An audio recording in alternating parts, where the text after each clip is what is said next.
Hotty toddy, Ole Miss fans, and welcome to the Brad and Chad Show on the OM Network.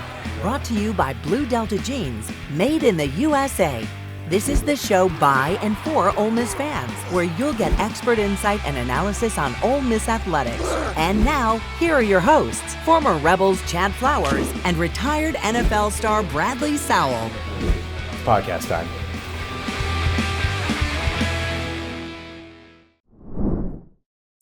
Brad and Chad Show brought to you by Blue Delta Jeans. Got a great show for you today. The Rebels are going bowling. We're going to talk about where and who they're going to be playing against. And after all the Lane Kiffin drama, we still have an Ole Miss coach heading to Auburn, maybe some more. We'll talk about that a little bit as well.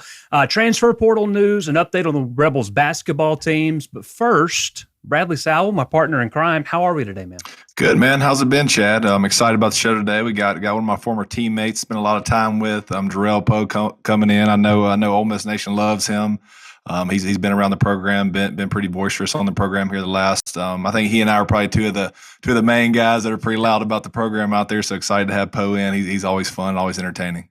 Yeah, man, I'm doing good. I'm excited to talk to Jerrell, probably one of the most lovable players that we've seen in Oxford. And hell, why don't we just go ahead and bring him in? Former Ole Miss defensive lineman Jerrell Powe joining us on the Nest and Wild Hotline. Jerrell, how are you, man? Hey, Chad, how you guys doing? Hey, Brad. Good. What's up, Poe? Hey, man. Listen, I was just checking out the Twitter, man. I saw you got to eat with the team. Why did you get to eat with the team? Why did I get to eat with the team? I'm a little special, Brad. I miss them full buffet meals now. Like we don't get those anymore. You know, all the days of playing. You know, they used to give us that good prime rib. I miss them days, man. Oh yeah. Coach Nett will claim he cooked it for us. Yeah, exactly. Jerrell, I wanted to start. I cook you prime ribs. I cook you baked chicken. I mean, best program in the world. You used to say that. Best days of your life. I Gatorade you. I feed you. You got prime rib. Were you in that circle of trust, Jerrell? Huh? Were you in that circle of trust with Coach Nutt? I was. Okay. I was. That's trust. I do need to ask you a question. I want to give you a chance to set the record straight. You know, Bradley and you were teammates in Oxford, and he always talks about how he would serve you up more pancakes than IHOP on the practice field. So your chance to kind of offer a rebuttal to that, what was it like going up against this guy in practice? Well, I'm going to tell you something. First, I'm going to give him his flowers. Brad was definitely a hell of an athlete for his size. Great athlete. Had good feats, but I'm gonna tell you I'm gonna give them their flowers. Okay. One of the drills I could not stand that they would win. Nut would do the bull in the ring before practice. Oh, okay. I don't understand it. I mean, I never liked the drill. We are young grown men now. We don't need a damn wake up call. It's some junior high bullshit. They used to kind of get after us in the bull in the ring, but we used to serve their ass up when it come to team and not like that. Now I'm gonna give you now. To give Brad a little backlash, he had the hardest damn time ever staying on side. The guy had the most false starts in Ole Miss history. I'm willing to bet that. Hey, listen though, Poe. Who have the most false starts? Hey, but y'all are so quick off the ball, man. I try to get that advantage best I could, you know. But hey, I had to get off there, you know. Brad, you didn't need it, man. You was a hell of an athlete for your size. You could move in space. You didn't need to get no jump like that, bro. I appreciate it, man. Shoot, I definitely can remember quite a few of those 5-yarders, and then the big John Jerry come there, slap me on the back of the damn head. Brad, man, me and Bobby would still tell stories about John. Anytime we would jump off sides and make a mistake, man, John was like our dad. We were young tackle starting, and John was a veteran now. John would come there and slap the shit out of our head. Like, oh, my God, John. Boy, he would be all over Reshaw, and Reshaw probably got the most head slaps out of all of y'all. Hey, me, Reshaw, and Bob, man, if we ever have any concussion issues, it has nothing to do with football. It's because John Jerry used to smack us on the back of the head as hard as I've ever seen. Definitely, bro, putting it on John. Jerrell, what are you up to now? You know, where are you living? How's life treating you now that, you know, I don't think you're living in Oxford anymore. So what's going on in Jerrell Poe's life? Well, life is good. I'm living over in Atlanta. I got a place in Hattiesburg, so I kind of go back and forth between them. I started a small construction company. Oh, good also, for you. I have a couple of trucks over the road. and kind of dipping in the medical marijuana thing. So a little bit of this, a little bit of that. A little businessman action. I like that. Yeah, doing a lot of speaking engagements, trying to stay active, and that's pretty much about it. What? I'm taking care of my little boy. I have an 8-year-old now, so he's getting involved in sports. So he got me running like a chicken with his head cut off. So. Well, you've got a nice forum here. Give yourself a plug. What's the name of your business? Dynamics Construction and D-Line. My trucking company is called D-Line Trucking. So you guys look us up if you guys ever need anything. So especially on the construction side. Absolutely. All right. Now, and the medical marijuana company I'm involved in is called CMC, Chickasaw Medical Cannabis. Okay, excellent. We'll check that out. Thank you for giving yourself a little plug there. It's going to be, hopefully it'll give you some juice there. I guess the first thing that I kind of had on my mind to ask you is, the dust has kind of settled with the Lane Kiffin situation, but I always like to hear former players' take on it. What was your kind of opinion on everything that happened with Lane and Auburn and all the drama that unfolded during the last 2 or 3 weeks of the season? Well, Brad, I kind of heard your opinion on it, but Brad, you got to be quite honest. You can't blame the man for somewhat how he handled it. Sure. I know your opinion is kind of just based off because there's kids involved and it's a school that you love, right? Right. But you know how the game go, man. You got to get the most out of it you can. Look at the money that Lane had brought to the university and the program. I mean, we wasn't doing nothing as a program until he came, till we hired him, right? Yeah. I know that guys want to say, well, he ain't won the big game, this and that, but he gave us a 10 plus win season. We hadn't done that since what they say, like the 70s. Yeah. So I think the only thing that kind of bothers me is we're gonna have to go through this every year. Yep. Yeah. I agree. That's the only thing that bothers me. It ain't no different than the situation with Prime. A lot of people have a lot of mixed reviews about him leaving this. Did you guys think the man was going to stay there forever and keep donating half of his salary back to the program? Look at the money he brought to the program. What he did to Jackson State was incredible. I mean, what he did, it was incredible. And everybody does this to elevate, right? Mm-hmm. Yep. Everybody does to elevate. So you got to respect Lane a little bit. You can't be too mad at him. I think that his apology is going to be what he able to muster up out of this portal and turn this team around. I think that we need to forget about it, that we need to move on and support this guy more so than we ever have in the past. Because I think that his apology is winning the big game and getting us to Atlanta. Yeah, and, I think also in the playoff. My argument with it was the fact that he got his leverage, right? He got the NIL raised. He got the salary, almost offered him $9 million or whatever it was, whatever was reported.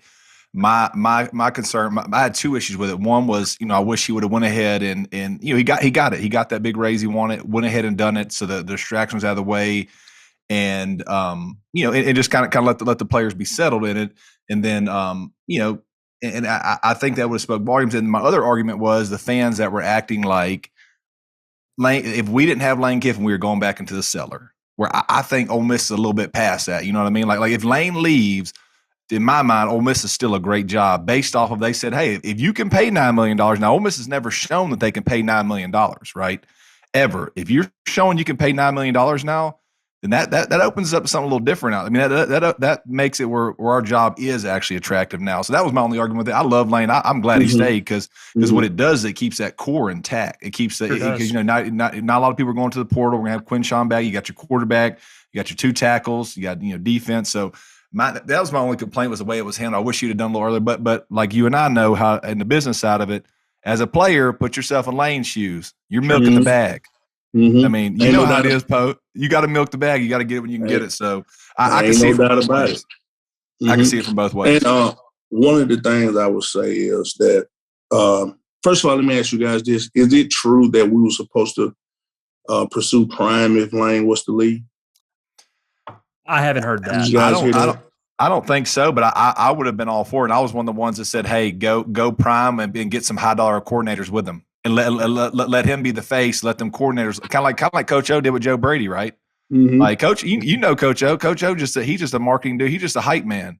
He ain't gonna go run no offense or nothing. And Prime is he's gonna get all the players. I mean, look at I think they said 200 people have reached out to him at Colorado. Oh, yeah. Right, I just saw that. If this man has, and Brad, you know this. Go ahead. He had seven 4 and 5 stars on Jackson State's roster. Yeah. Mm-hmm. The hell would he do at Ole Miss?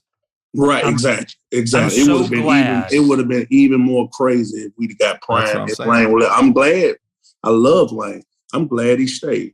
But had he left and we got Prime, I'm telling you, man. I am so glad Auburn went with Hugh Freeze instead of Deion Sanders, because Deion would have been a problem at Auburn, because he can go into any living room today and at least be able to talk to any player in the country pretty much. Right. I don't think many coaches can say that. There's going to be players there's going to be recruits that are going to talk to Colorado that before this, they would talk to Kent State or someone before they talk to Colorado. He's going to get in so many living rooms, and he's going to steal some players from SEC schools because he's at Colorado now. You can mark my words. So Colorado got its 5th 5-star in program history in the first 24 hours that Deion was there. They've only had 5 5-stars in program history. Deion got 1 in his first 24 hours at Colorado. That's amazing. That's crazy. But Brad, you know this. I heard you say this a while ago. That like Ed O, is just a hype guy. You know, that's half of the battle. Yeah, guys, absolutely. You need that guy that can get these kids to believe and get the most out of them. Mm-hmm. You got a guy like Deion. Ed O used to have me damn near want to run through a wall. O probably can still get me to run head on with a tank right now, you know? So, I mean, that's half of the battle right there. So I think he's going to do a great job out there.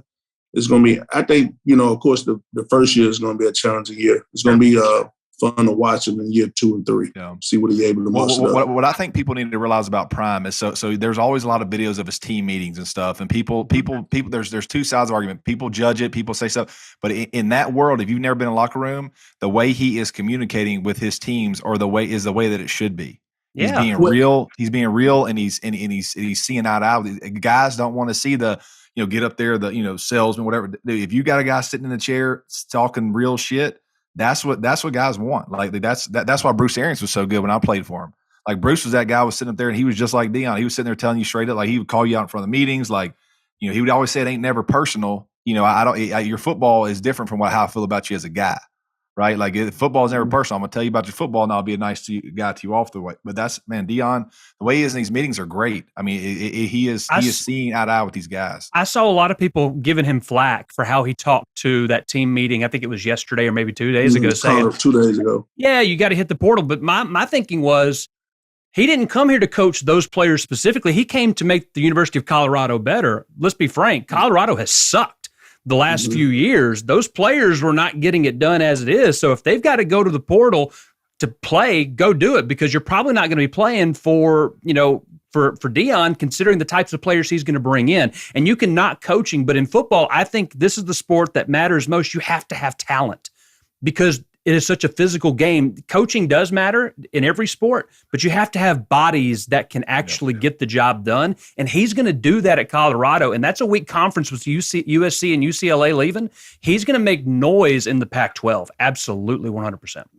You got to love the fact that he was brutally honest with the kids. Absolutely. So they don't waste their time. So 100%. And to touch on what Brad said a while ago, I love the fact that he's constantly using social media to promote himself, promote his team. Yes. I mean, it's no different than when you bring a kid on a visit, you show him what the team means. But hell, it's an empty team meeting. Show what goes on in the team meeting. Yes. Show her how cool you guys run the team meeting. I love the way Pete Carroll runs Seattle, how they have the basketball goal, and then they put up funny memes and get everybody in tune before the meetings. That stuff right there works. Kids want to see that type of stuff. It's the cool factor, knowing that they can see what's going on, so they can say, everybody loves Lane, how he wear his J's and all of this and that. So that's the cool factor. Let these kids see that you are a cool coach People want a cool coach these days. Yeah. Well, we did too, but it's even more cooler now. They love this color rush. They love this swag stuff. So you have to show that. And that's what Deion is doing a hell of a job of setting himself apart from the rest of these guys. And we need to do that more. When they show the uniforms, they did a fantastic job this year. Mm-hmm. They did a damn good job. But also, I think that with Lang's swag, his cool factor, I love him I love the Jumbotron. They show him your head coach and he jumping out of a Maybach. All of that matters because these kids want to play for the cool guys. So we need to show a little bit more of the lifestyle, the inside of the day-to-day activities. Whether it's him cussing getting on a guy's ass, or what he say in the meeting room. All that matters because they know you're a cool cat. Let's hate. Like Romeo Cornell used to say, like it or love it, guys, but it's a copycat league. It's working for Deion. We need to do the same thing. Yeah. Yep. No, I agree there. The fact that he was able to get 5 stars at Jackson State is, that speaks exactly what you're saying.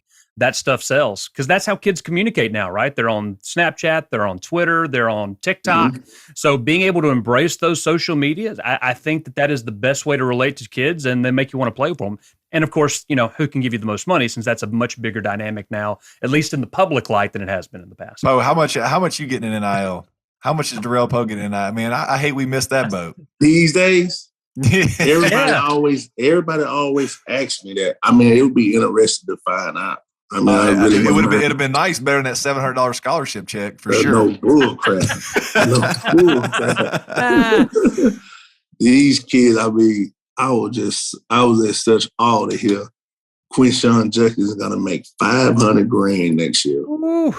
Three rooms to every home game and away game. What I would have done for $500,000 back in college, boy, I would have done a lot for $1,000 for an extra $1,000. Ain't no telling what I'd have done for $500. Hey, Brad, we was barely making it, and we was okay. Like especially when we got a check, don't let us get a refund. We thought we was balling. Well, I had that Pell Grant spent before I even got it. It was gone. I was gone before God got the news. Half of it went to tickets and half of it went to the mall in Memphis. Yep, no kidding. But hey, Brad, I look and I'm like, wow. I'm so glad that these kids are getting paid. They do deserve it. Yeah. Mm-hmm. I look and I see these kids wearing Dior. I'm like, oh my God, these kids wearing this jewelry. They pull up a nice vehicle. I know. This is crazy. Yeah, I know. So I actually heard a great point on that. So I thought, I was talking to a guy that works in the front office, and I said, you guys got to hate this NIL, right? Like these guys are getting this money. They're not going to have any motivation. He said, no, we actually love it because now we get to see how kids really act when they get money. So that they were saying, hey, like we want to see them kids get money because I want to see if they change as a player or how they handle it. So it's actually helping them out. Apparently, is what they're saying, that they're getting to see the guy's character a lot sooner than they would before. And another thing too, want to just touch on this a little bit. Also, I think that me and one of my buddy Tyson Jackson players who we was talking, he said, I love this NIL money stuff, Poe. He said, because when these kids get money in college, it's grooming them for the NFL, right? So they're going to blow all this money, right? That's fine. Now, hopefully when Quinshawn Judkins make it to the NFL, he's more educated. He done blew that $500,000, and he's saying, I ain't going to do that no more. I ain't going to buy all this senseless jewelry. I ain't going to do none of that, wasting it at clubs or throwing it in a strip club. So that's fine. I'd rather them blow it now as a kid, young adult. So when they able to make the big bucks, they're more wise and smaller, and they're not taken advantage of by these car salesmen buying all these, thinking you got to have 5-6 cars your rookie year. You got to have 2 spots and buying all this senseless jewelry. So, yep. What's your thoughts on the 3-down defense that they're running? And I look at him as an O lineman. Now I'm like, man, you should be able to run on that. But a lot of these teams are running this, man. What do you see, or what do you like about? Because I know 3-down typically you got the traditional 3-4. I don't mind because when you had Von Miller, DeMarcus Ware with your, you got your 2 4 eyes in your nose, that's fine. But this is almost just like a 3 down, and I don't even know where the other guys are. Well, okay, let me tell you my thoughts on it. Okay. Mississippi State, they came out and they played a 0 with 2 4 eyes, and they kicked our offensive line ass up front. They dominated, right? When you come out in that 3 down defense, if you cannot play that, if you ain't got no ass, now I like a KD Hill. He does a great job using his hand. I think he's a little undersized, but that's fine. He play good ball. He do play good ball. But the way we playing it, right, with 2 foes, sometime I think he had one guy in the 5. I got to go back and really look at it. But you got to have some horses up front that's able to 2-gap to play that type of defense, and I think we're undersized. Now, let me tell you what I seen Mississippi State doing. They had a 0, and they put the guys in 4 eyes. Well, you pretty much is putting them in the B gap to play the fan block, to play the fucking cutoff block, and then you got a Jack and a Sam outside, right? So that shit down the inside run. That's why we was not able to run the ball inside, because you're telling this guy to attack the inside, the inside shoulder of the tackle. Well, all right, if it's a fan block, you play back into the guard. Well, he already in the damn B gap. So they tackle, if we try to cut him off or try to run away anything, this guy's already in the gap to clog it up. They did a great job, and I think we could, I hate to say this, we should do some shit from what Mississippi State were doing up front. That defensive coordinator wasn't playing around. No, he wasn't. Right. That defensive coordinator was playing. He was bringing it this game. He was running a lot of cover 0 in there. That was a tough game for our offense, man. We did not run the ball particularly well there, but yeah, overall the 3 down. As a lineman, I look at them like, hey, my guards got free access. It just seems like you're right. If you ain't got the big Alabama type guys and big dudes, like 3 downs tough to live in, and that's why I think at times it just looks so rough for us on film on defense. I'm gonna tell you one of the better team I seen do it as I can remember and just really watched them, because Raekwon Davis is where I'm from. Well, he from Meridian, which is just 40 minutes from my hometown. So I always used to watch him because he was a Mississippi guy. Those guys 2-gap their ass off at Alabama. And then you look at a Josh Chapman who came out when I came out. Those guys could 2-gap. If you ain't got no big house or no big-ass hog in the middle, you could forget about it, brother. That guy right there got to control both A-gaps and keep that center off that damn linebacker. He cannot get no movement as well as those tackles. It ain't going to work. Yep. I agree. I think that and that's hard to teach. That's hard. Hell, it's tough duty. Hell, it took me damn near half of the season to learn how to 2-gap when I first got in the NFL. I was getting my ass kicked in training camp. So it's tough duty to ask those guys, in college to do that. So, it ain't easy. So I do think we need to switch that up. Now, if you want to mix a little bit of that in there, that's fine. If you got some guys that can do it, a player or a certain situation, you can do it. And probably add on with a linebacker and make it a 4-man, but you're just showing a 3-man concept up front, but you add on with a linebacker and making a 4-man rush or just blitzing him, that's fine if you want to do it like that. But we ain't ready like that. Yeah, we ain't got guys up front to do that. I agree. Yeah, the bodies for something like that, you got to have the bodies. And you mentioned Alabama; they've always got the 5 stars and the 4 stars that are able to do it. Hopefully, Lane can address some of that in the portal if they're going to stay with the 3 down linemen. All right, Poe. Last question before we go, man. But one of your best Ole Miss memories. I want to hear a good memory. When you think of Ole Miss in your head, what's the one thing you think of, or one of the memories that comes back? There's so many memories, Brad. But I'm just gonna throw a couple of them out. I'm going to be all over the place. I miss eating and fellowshipping with you guys after a hard practice. Yep. I miss talking shit with King Crane, and every time he see me, locker 80, clean locker 80 out. He used to always mess with me. He said he tell everybody Jerrell Powe is the only lock I had to take up the most out of anybody that ever came to Ole Miss, because they kept making me ineligible. I miss talking Norse with King Crane. I miss shooting shit with Loranis and Tim Mullins in the training room. Winning back-to-back Cotton Bowls. lining up at fullback, which should have been a touchdown in the Cotton Bowl. The game we had against Mississippi State, man, that was one of the most funnest game I ever played in my life. Kicking their ass 45-0. Yep. Had a hell of a day, 2 sacks, 2 TFLs, and a fucking interception. Yeah. Are you kidding me? Talking shit. I know. I remember that game very well. Hey, talking shit to Sylvester Croom, telling them every time we went to the sideline we were going to get his ass fired just because they got fired. Talking noise, throwing the fin up. Hanging out in the union. Man, with the guys. Before we go to class. I miss that, man. I really wish they could make us all come back just for 1 month. That's the one thing I try to tell people. Like, you miss the football. The football part's fun. But when we all see each other, like when we see each other, that's why we always hug each other so tight, man, because we miss those damn times. Like, just sitting there because it's hard, but we're all brothers there together.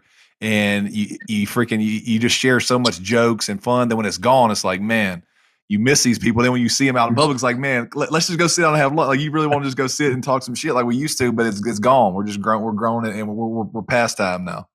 And one of my most funnest memory, and one of the memories this is going to sound a little crazy, but the bond we had after knowing we had to run 16 half gassers, and the way we would come together and we defeated, and we would go back to the locker room exhausted as shit.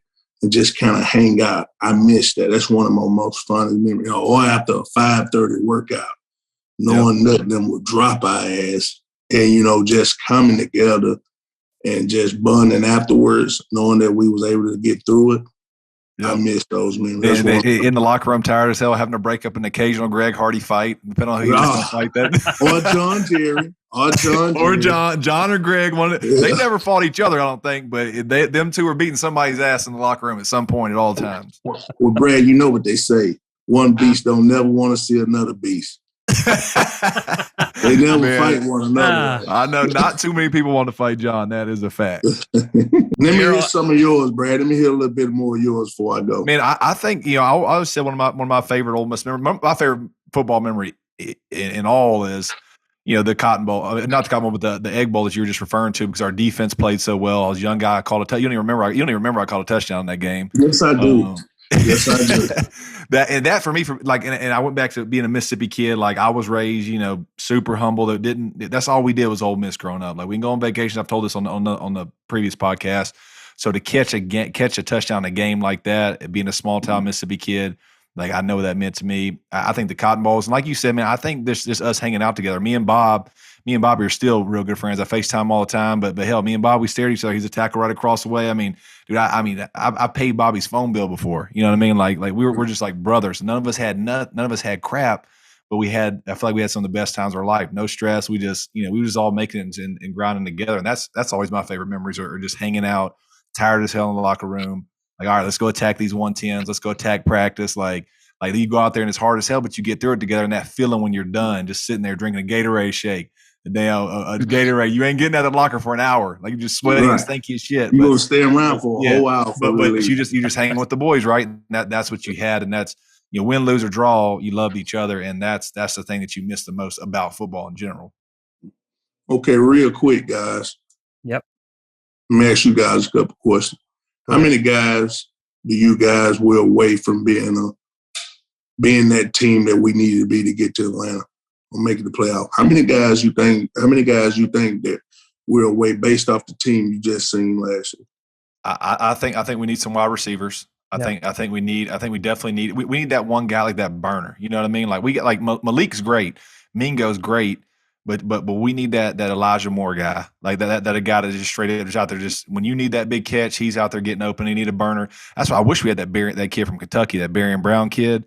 That's who we supposed to be getting him. I know, man. I wish. I think if we had the NIL money we had now, I think we'd probably get him. But that's that Mike Wallace type, where it's like, all right, if Jackson Dart's wrong, I got somebody that can make me right. You know what I mean? And I think that would be huge. Take the top off, and then we just need some more dogs on defense. Poe, I like good D linemen, good linebackers. I like building that thing from in the trenches. And then all you need is a couple offensive pieces. You already got your running back. I think we need a couple receivers, and let's keep getting some dogs on defense, man. I mean, we need Alabama style bodies. When you go watch Alabama warm up, you can either agree or disagree.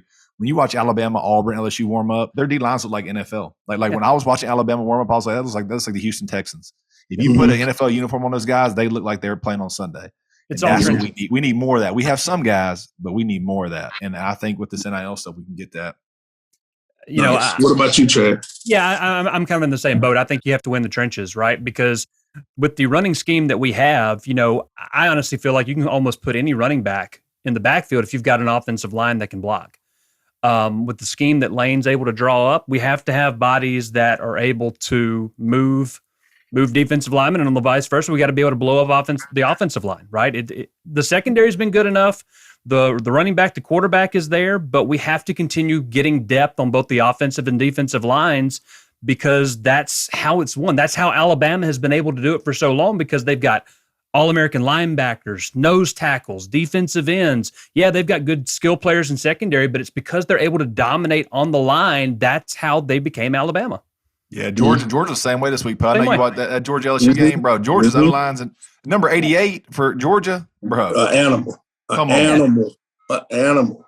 Game wrecker. That's the call. That's the call. When you get the scouting report, you got that one guy. Aaron Donald's always got that big old circle around him. Game wrecker. Half the game plan. Double circle. Double circle. Wreck. We'll wreck your whole game plan. Half the chip. Right. Half the we need those guys. And Sam Williams was kind of that last year a little bit before he was off the edge, but we need some guys on the interior that look the part and play the part. We need some pose. We need that. We need to play that video what you used to did to T-Bob that one time. We need some guys to do some shit like that.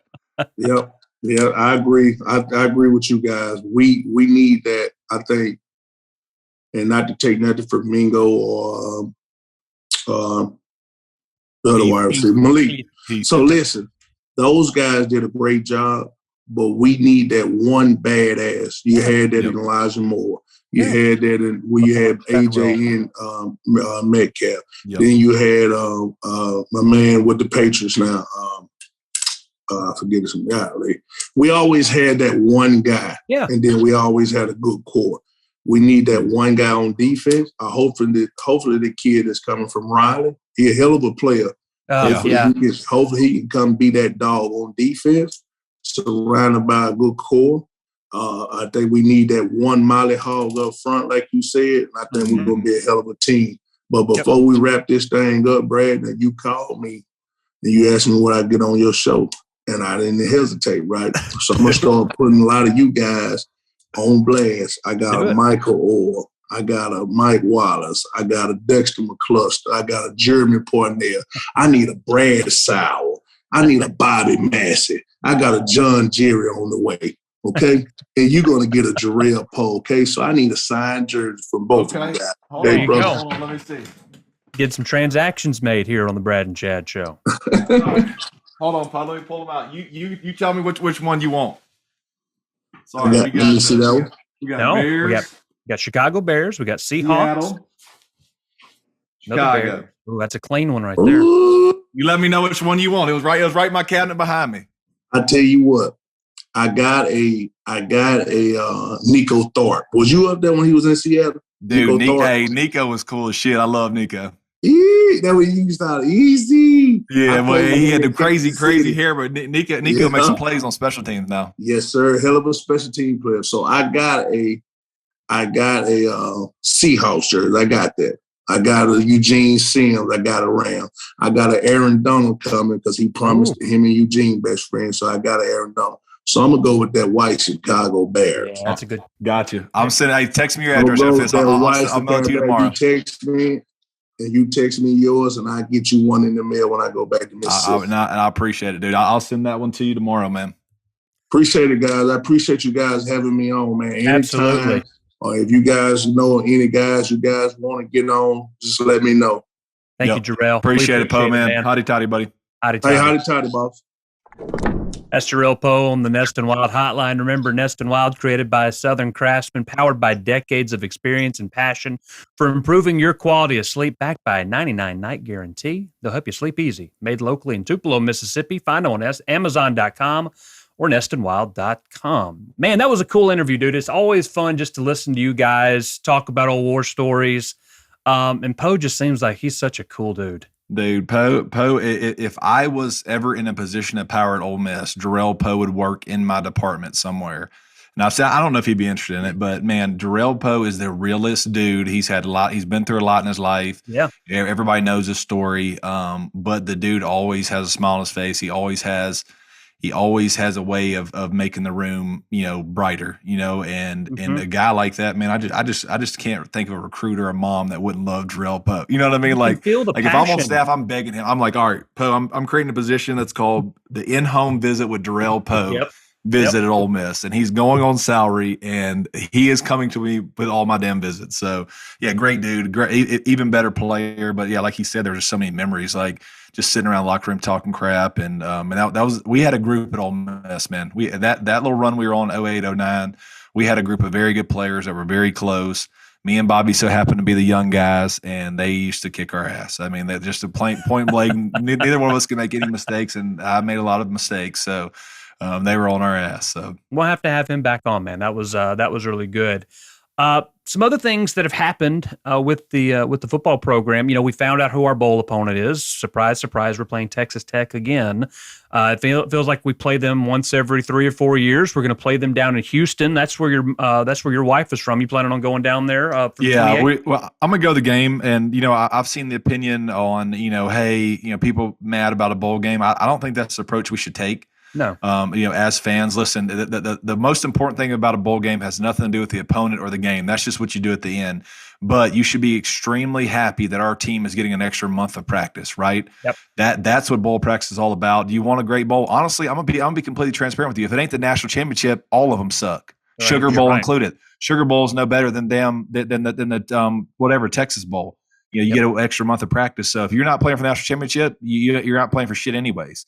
So be happy with the bowl that you got, and be happy that your team's getting a chance to practice an extra month, because we have a team and a core of guys that are pretty darn good and that can really benefit from this practice. And I think you're looking 2023, 2024 should be special at Ole Miss, and this is just nothing more than the first step to getting there. Yeah, so Rebels play Texas Tech on the 28th in Houston. I believe that's at 6 p.m. kickoff. Some other things that have happened, obviously, I mentioned at the start of the show, we did have an Ole Miss coach go to Auburn. Offensive line coach Jake Thornton is going to be taking the same position for Hugh Freeze at Auburn. He's been there the last 2 years. Reactions to that, I didn't know a whole lot about Jake Thornton. I don't know if you've talked to some of the guys about him, what they liked, didn't like. I don't know why he left. I'll obviously get a chance to talk to him at some point. I like Jake. I didn't know him the first year he was there. The second year I got to know him. I met him over at a barbecue. Every time we'd see each other, we'd embrace and talk a little bit. He's a nice guy, very nice guy. He just had a baby. I know it's gonna be a tough little move for his family. Definitely. I've been through one of those. It's not fun, but who knows? I mean, everybody has different stories, different situations. Both jobs, Ole Miss and Auburn O-line job is a great job. Yeah. There's no telling what reasons or what was offered. I know he was our lowest paid assistant on staff. If I had to guess, I don't think he was burning down the bank.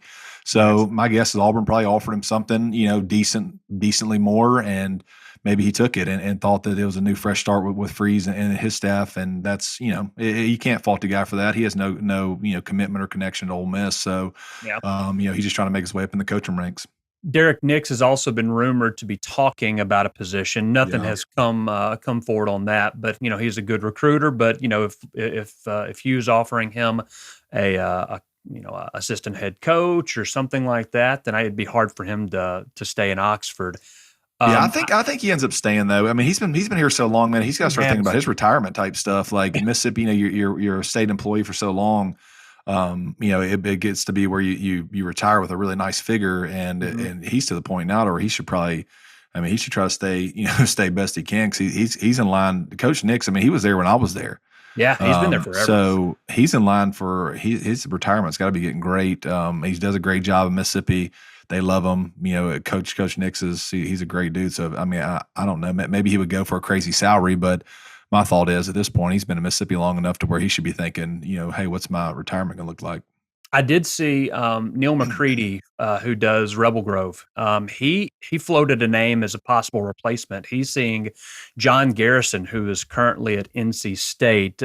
He was actually Lane's offensive line coach at Florida Atlantic back in 2018, also run game coordinator. If you're not familiar with some of his work, this past draft, 2022, the 6th pick overall was an offensive lineman from NC State, Ikem Ekwonu. He was the number 6 pick in the draft. So he started at NC State the same time that John Garrison did. So he was able to mold him into a top 10 pick, which, I'm sure there was some natural talent there, but that speaks pretty highly of what he's able to do. We don't know if he's coming or not, but that was a name that Neil McCready had floated as a possible replacement. So that could be pretty exciting to have him come down to Oxford.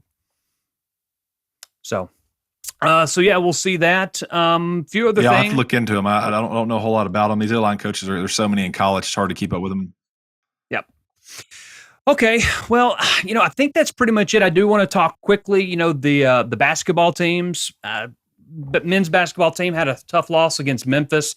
They could not shoot the ball, which is kind of becoming kind of a common theme with Kermit's offenses. They weren't able to shoot in the first half. They lost 68-57. They've got Valpo on Saturday at 2 o'clock in Oxford. The women's team also lost to Oklahoma by 10. They'll be back in action on Sunday against Jacksonville State. A few things that I want to mention. Some of our sponsors, Jeff Griffin with the Stevenson Griffin Group at Baird Private Wealth Management. You can go to the group's website at stevensongriffingroup.bairdwealth.com, or you can give them a call, 662-841-1900. And of course, our title sponsor, Blue Delta Jeans, handmade in the USA to fit you and only you. Visit them at bluedeltajeans.com to find your fit using the easy-to-use virtual tailor. Okay. So yeah, Bradley, good stuff. We've got the transfer portal still hot. Few more names entered. You got Luke Schaus, Eric Cade, Tobias Braun, and Jerron Willis. They have all entered the portal as of the last time we recorded. Yep. So we'll see what's going to happen there. But I have seen some players that Ole Miss has actually offered that is in the portal. The big name is Ra Thomas, wide receiver from Mississippi State. Would be interesting to see if we could get him in. He was State's leading receiver last year, so we'll see what happens there. Yep. Yeah, I think for us, Jerron Willis is the only one that stings a little bit. I mean, he's a position of need and supposed to be a really good player, but sometimes it just doesn't work out. The Ra Thomas situation will be interesting, man. I'm hearing Georgia's a dark horse, but I'm also hearing he wants a lot of money. So, I don't know that 600. I guess he's 600 something yards of offense or 600 something yards receiving doesn't really commands a lot of money. Apparently, yeah, doesn't really command a lot of money. We had 2 guys go 800 that weren't making hardly anything. So we'll see how that goes with him.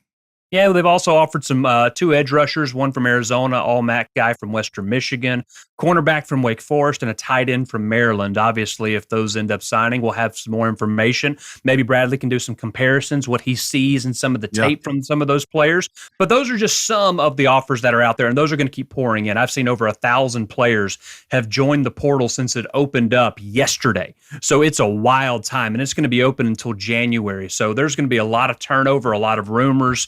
Who knows what's going to happen, but we'll be right here with you to kind of give you the insight what's happening with the Ole Miss program.